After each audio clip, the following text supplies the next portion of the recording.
16వ వచనంలో ఒక మాట రాయబడుతూ వచ్చింది. దేవుడు లోకమును ఎంతో ప్రేమించెను. అయ్యలారా అమలారా, అవునండి, దేవుడు ప్రతి మానవుని ప్రేమించేవాడుగా ఉంటున్నాడు. ఎవరిని ప్రేమిస్తున్నాడు దేవుడు? ఉదాహరణకు మనం ఈ లోకంలో మంచి వారిని ప్రేమించే వారిని ఉంటున్నాం. అయితే దేవుడు మంచి వారిని ప్రేమిస్తున్నాడు, చెడ్డవారిని ప్రేమిస్తున్నాడు, నీతిమంతులను ప్రేమిస్తున్నాడు, అవినీతిమంతులను ప్రేమిస్తున్నాడు, దొంగలను ప్రేమిస్తున్నాడు, సత్యవంతులను ప్రేమిస్తున్నాడు, అక్రమకారులను ప్రేమిస్తున్నాడు, మంచి వారిని ప్రేమిస్తున్నాడు. సహోదరి సహోదరుడు, దేవుడు ఏ భేదము లేదు. మనుషులందరూ పాపము చేసి దేవుడు అనుగ్రహించి మహిమను పొందలేకపోచున్నారని దేవుని వాక్యము సెలవిస్తుంది. అయ్యలారా అమలారా, నిజమే కదా, ఈ లోకంలో భేదాలు ఉన్నవి మనుషుల మధ్య. ధనవంతుడనే భేదము, పేదవాడనే భేదము, తెల్లవాడనే భేదము, నల్లవాడనే భేదము, చదువుకున్నవాడనే భేదము, చదువు లేనివాడనే భేదము. ఆ దేశము ఈ దేశము, ఈ పట్టణము ఆ పట్టణము, ఈ గ్రామము ఆ గ్రామం అని ఎన్నో భేదాలు ఈ భూమి మీద ఉన్నవి. అయితే సత్యగ్రంథం సెలవిస్తున్నది, పాపం అనే దానికి భేదము లేదు. సహోదరి సహోదరుని ఎవరైనా కావచ్చు, తల్లి గర్భమందు పుట్టిన ప్రతి వ్యక్తి దేవుని దృష్టిలో పాపిగా జీవిస్తున్నాడు. ఒక భక్తుడు సెలవిస్తున్నాడు, నేను పాపంలో పుట్టినవాడను, పాపంలోనే నా తల్లి నన్ను గర్భము ధరించినను భక్తుడు సెలవిస్తున్నాడు. సహోదరి సహోదరుల, చిన్నపిల్లలు కావచ్చు, చిన్నపిల్లడు అబద్ధం ఆడతాడు. ఎవరు నేర్పించారా ఆ పిల్లోనికి?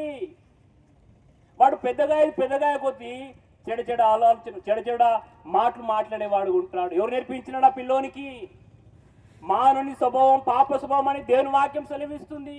చిన్న పిల్లలు కావచ్చు, యవనస్తులు కావచ్చు, స్త్రీలు కావచ్చు, పురుషుడు కావచ్చు, వృద్ధులు కావచ్చు, ముసలోళ్ళు కావచ్చు, తల్లి గర్భమందు పుట్టిన ప్రతి వ్యక్తి ఈ లోకంలో దేవుని దృష్టిలో పాపిగా జీవిస్తున్నాడు. అందువల్ల దేవుని వాక్యం సెలవిస్తున్నది. ఇర్మియా 17:9 వచనంలో దేవుని వాక్యం సెలవిస్తుంది, హృదయం అన్నిటికంటే మోసకరమైనది, అది ఘోరమైన వ్యాధి గలది. మరి పాపైన మానవుడు పరిశుద్ధుడైన దేవుని చూడగలడా? దేవుని రాజ్యం పరిశుద్ధమైనది. దేవుడు పరిశుద్ధుడు, దేవుడు ప్రేమ గలవాడు, దేవుడు నీతిమంతుడు, దేవుడు సత్యవంతుడు. పాపైన మానవుడు పరిశుద్ధుడైన దేవుని చూడలేడండి. మరి ఏ రీతిగా పరిశుద్ధుడైన దేవుని మానవుడు చూడగలడు?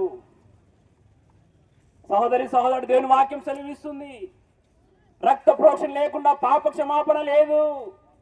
మానవుని పాపలు క్షమించబడాలంటే మానవుని కొరకు రక్తము చిందించాలి. మరి ఎవరండి నీతిమంతుడు? ఎవరండి పరిశుద్ధుడు ఈ భూమి మీద? నీతిమంతుడు లేడు, ఒక్కడును లేడని దేవుని వాక్యము సెలవిస్తున్నదే. నీతిమంతుడు ఎవరు మనం ఆలోచించినట్లయితే దేవుడు ఒక్కడే అండి నీతిమంతుడు, దేవుడు ఒక్కడేనండి పరిశుద్ధుడు, దేవుడు ఒక్కడేనండి సత్యవంతుడు. ఆ దేవుడే మానవుని ప్రేమించిన వాడే ఉండి 2024 సంవత్సరాల క్రితము ఈ భూమి మీదకి దిగి వచ్చినాడండి. కన్యక మరియమ్మ గర్భమందు పరిశుద్ధాత్మ శక్తి ద్వారా ఆయన ఈ భూమి మీద జన్మించినాడు. 33.5 సంవత్సరాలు జీవించినాడండి. చనిపోయిన వారిని బ్రతికించినాడు, మూగ వారికి మాటలు ఇచ్చినాడు, పక్షగల వారిని బాగు చేసినాడు, గుడ్డి వారికి చూపించినాడు. 5 రొట్టెలు 2 చేపలు 5,000 మందికి ఆహారం పసుపు వచ్చినాడు.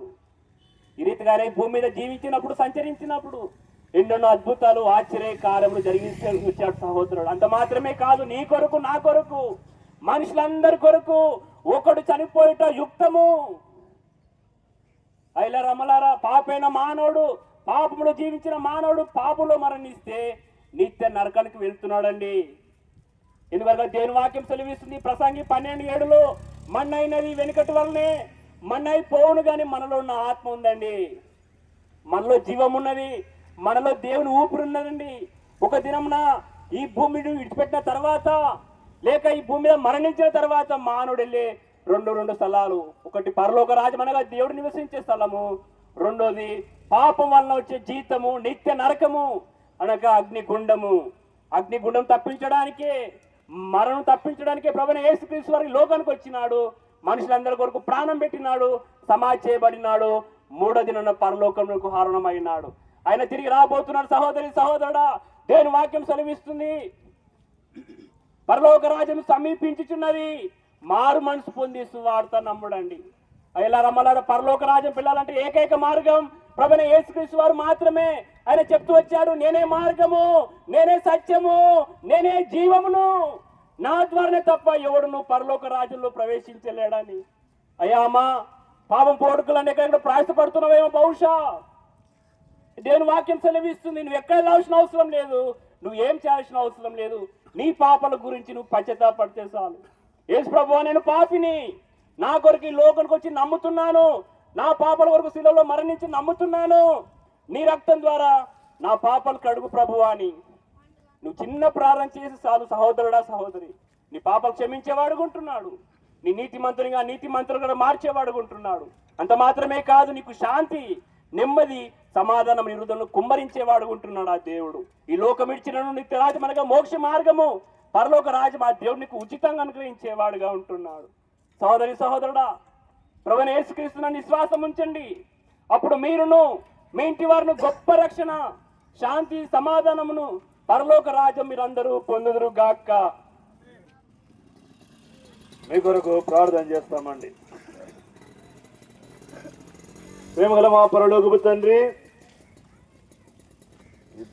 ప్రాంతములో కూడా మీ నామములో మీరు అందిస్తూ వచ్చినటువంటి లేఖనాలను బట్టి మేము స్తుతిస్తున్నాం. విన్న వారిలో లోతైన కార్యం జరిగించండి. యేసుక్రీస్తు ప్రభువే నిజమైన దేవుడు, లోకరక్షకుడు, పాపము నుంచి విమోచించేవాడని గుర్తిరుడు సహాయపడుతున్నాడు. అనేకులు మరణంలో నుండి జీవంలోకి దాటిపోయేట కృప చూపించు. చీకటిలో నుండి ఆశ్చర్యకరం మీ వెలుగులోకి ఫలించుతున్నారు. ప్రకటించువాడని నేనే, రక్షించువాడని నేనే అన్నారు. అట్లా మీ కార్యం జరిగించమని, లోదియా హృదయాన్ని తెరిచినట్టు వారి హృదయాలు తెరిచి మీ కార్యం జరిగిస్తున్నామని యేసుక్రీస్తు వారి నాన్న స్తుతించి ప్రార్థించి వేడుకుంటున్నాం తండ్రి, ఆమేన్.